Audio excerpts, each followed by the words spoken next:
Good morning, everyone. This is Naveen. I'm just presenting this webinar show for you all.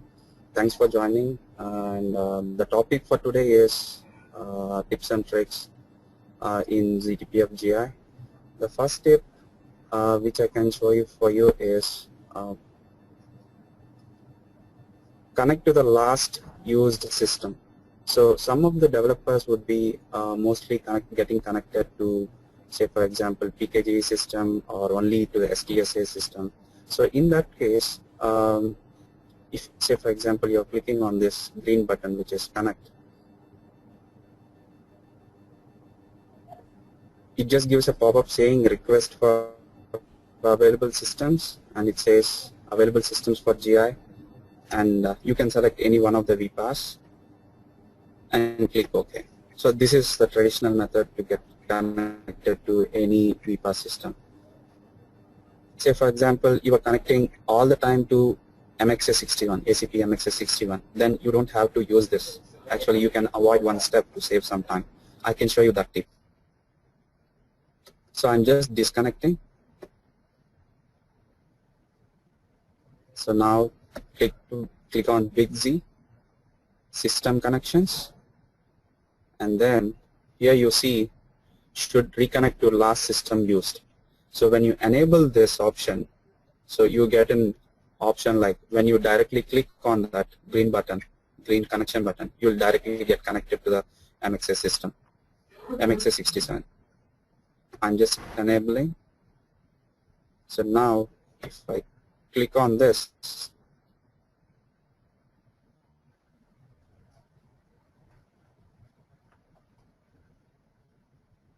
see, now I directly got connected to ACP MXS67. So I avoided one more step, like which was saying the available systems and then selecting to ACP MXS67 and then clicking OK. So here we have saved one step. Okay, that's one step, one tip. And the next tip I would share for you is the toggle feature. So for example, you are in mid of the tracing or whatever, all programs, all macros, ZSys. Okay, you would have had some blocks open, and then if you want to go to an editor mode without just dragging down, left, right, or whatever, you can use the button called toggle. At the top left corner, if you see, there's, can you see my mouse pointer? I'm just clicking on that. It will take you, it will take you to the editor mode, which will minimize all this ECB or the blocks, all this. So it will directly take you to the editor mode. And then clicking on that, you will get the same view what you had earlier, which will be very useful when you are doing a source view trace or something. Okay, and then I can show you a next feature, something called message log.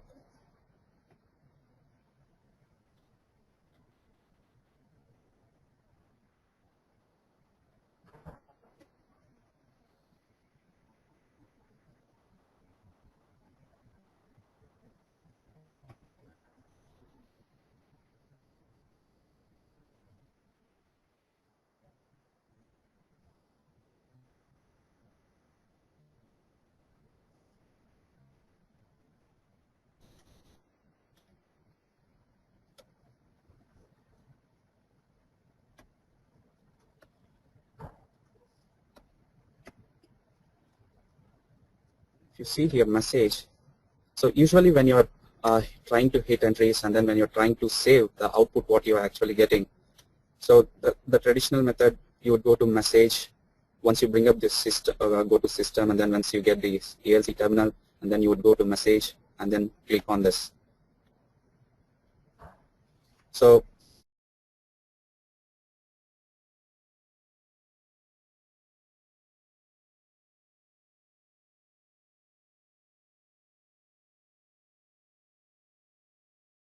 terminal.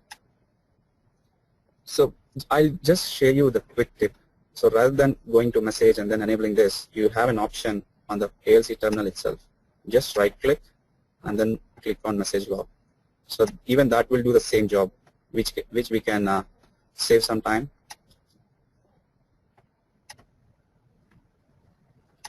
Okay, so by default it will tell ALC1.terminal log. Say now when I hit some entries, it will try to log all the output. So it is the ECBs are getting popped up because I'm in the trace. So let me check out no macros, no trace. Okay. Then so it will capture everything.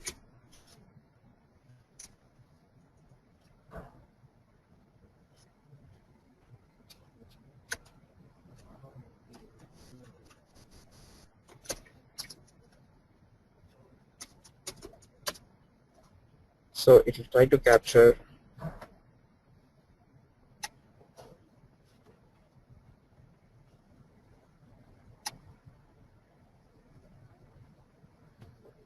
so now when you're trying to close it, it will ask to save. Then you can save wherever you want.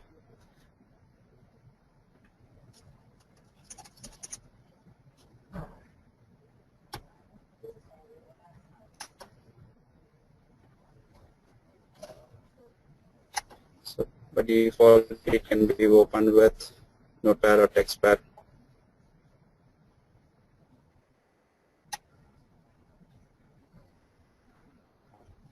Okay. And the next feature or the tip I can share to you is remove project or add project.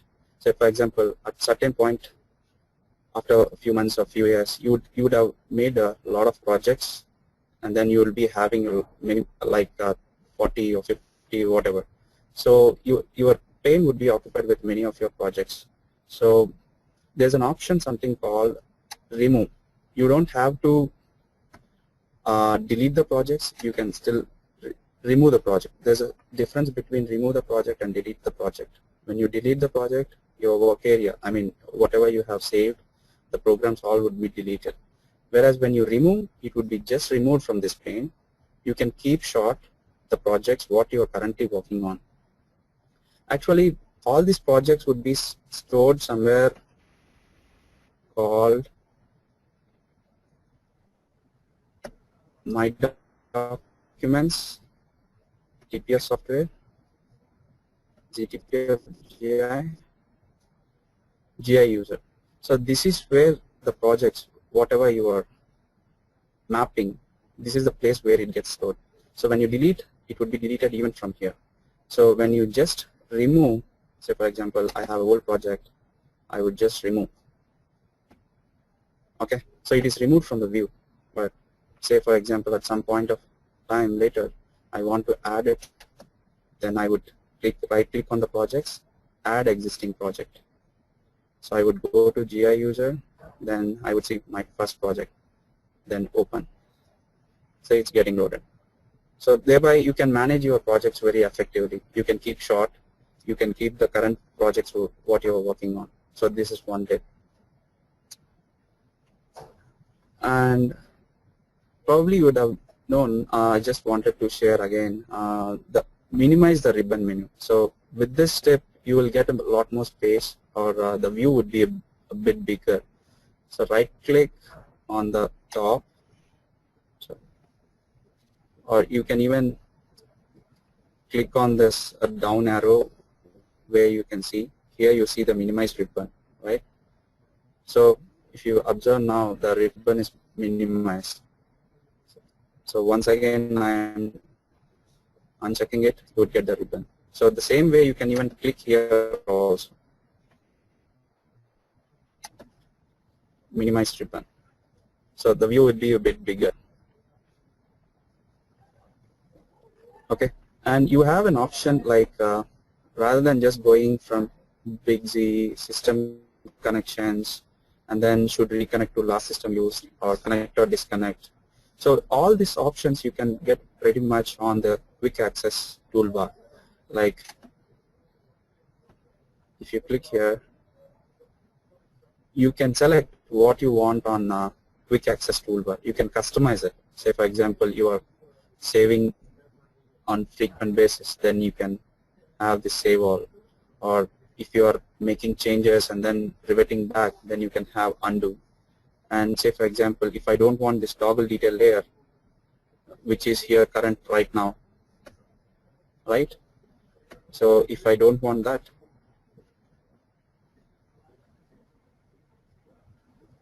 I can uncheck.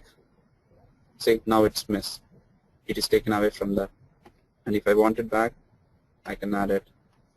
So you can pretty much customize as per your requirement or as per your working style. You can customize the toolbar.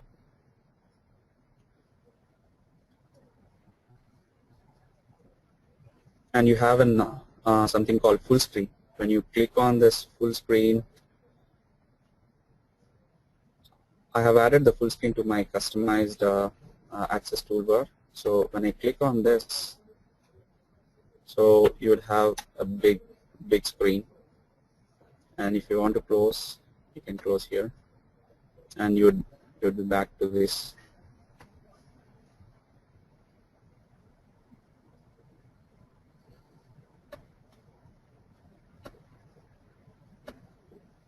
Yeah.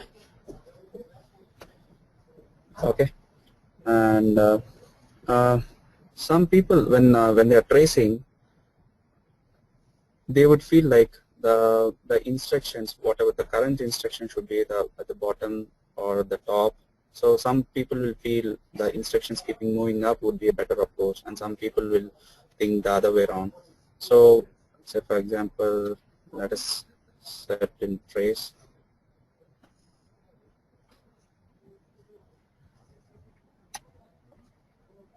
Turning it off. Trace all macros.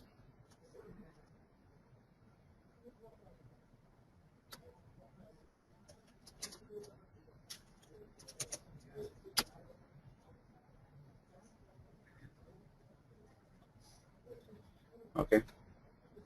Now if I do,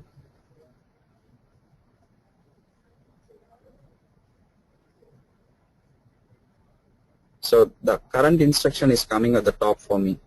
So some people might think the other way. So they'll feel comfortable the current instruction if it's coming at the bottom level. So for such options, you can click on Big Z. Oh, 1 second. There's some problem. I think it should shut down.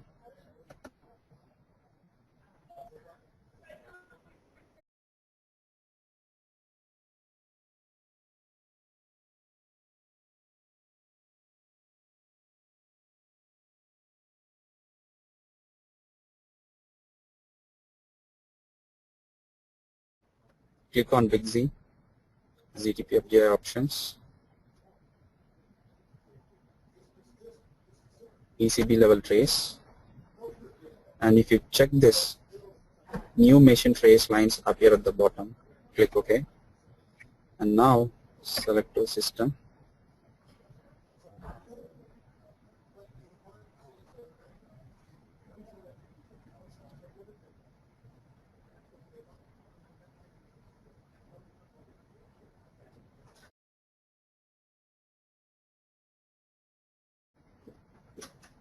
Okay, to trace all macros, and then fire an entry. Now keep doing instruction trace, the macro trace. So now the new macros or the new instructions would come at the bottom because I have checked the option that I need the new instruction should be at the bottom, right? So this is one thing. And then there's something called exclude or include BSO. Say for example, you have in one load set, if you have 3 programs, Okay.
Okay, if you have